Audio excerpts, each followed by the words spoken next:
So Pune फेस्टिवलच्या अंतर्गत गणेशाची theme ठेवलेलं चित्रप्रदर्शन सध्या बालगंधर्व कलादालनात सुरू आहेत। शिल्पकार खटावकर सर माझ्यासोबत आहेत। पुणे फेस्टिवलसोबत गेले अनेक वर्ष ते जोडलेले आहेत। ते म्हणतात की मी पहिलं फेस्टिवल आणि आत्ताचा 36वा फेस्टिवल यालाही ते जोडलेले। खटावकर सर काय सांगाल तुम्ही, हे चित्रप्रदर्शन कसं वाटलं? एक तर सर्वप्रथम मी सर्वांना गणेशोत्सवाच्या शुभेच्छा देतो आणि धन्यवाद मानतो ह्या पुणे फेस्टिवलच्या सर्व संयोजकांचे की खऱ्या अर्थाने त्यांनी आज ह्या फेस्टिवलच्या माध्यमातून चित्रकारांचा सहभाग ह्या गणेश फेस्टिवलमध्ये आणलेला आहे। त्यांचा सहभाग आता झालेला आहे।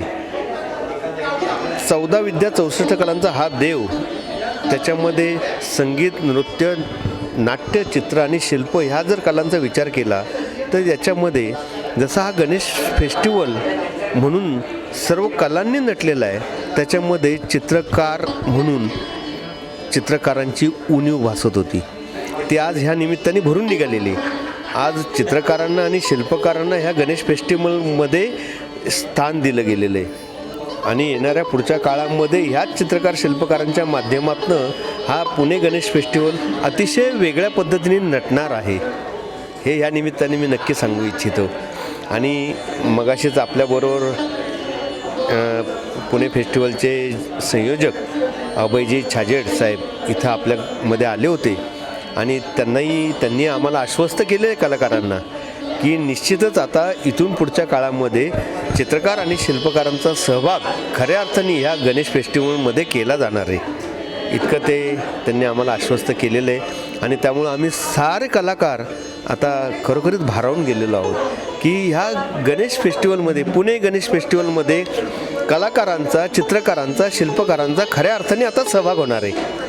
आणि त्या पद्धतीने अशा प्रकारची प्रदर्शनं आज हे फक्त बालगंधर्व कलादालनात भरलेले आहे। पुढच्या वर्षीच्या गणेश फेस्टिवलमध्ये कदाचित अशी प्रदर्शनं पुणे शहराच्या पूर्व, पश्चिम, दक्षिण वेगवेगळ्या भागांमधल्या कलादालनांमध्ये भरलेलं आपल्याला पाहायला मिळेल।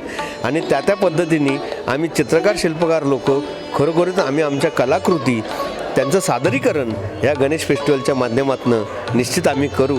आणि ह्या गणेश फेस्टिवलच्या सर्व संयोजकांना मी खूप खूप धन्यवाद देतो, त्यांचे आभार मानतो की तुलसी आर्ट फाउंडेशनसारख्या एका संस्थेला की गेले अनेक वर्ष ह्या कलाक्षेत्रात काम करते, ते वेगवेगळ्या कलाकारांना एक प्रोत्साहन देण्यासाठी वेगळ्या उत्तम प्रकारचं व्यासपीठ निर्माण करून देतात।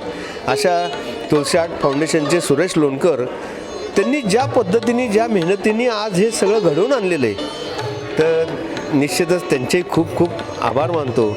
आणि या निमित्ताने जे आज पुण्यामधले सर्वात सिनियर आणि श्रेष्ठ ज्येष्ठ असे मानणारे गुरुवर्य आदरणीय मुरली लाहोटी सर यांचा या निमित्ताने एक छोटासा का होईना त्यांच्या वयाच्या 85व्या वर्षी आम्हाला त्यांचा सत्कार करायला मिळाला, हेही आम्हा कलाकारांच्या दृष्टीने एक फार महत्त्वाचं वाटतं असं मला या ठिकाणी म्हणावंसं वाटते। जय गणेश, जय गणेश, जय गणेश।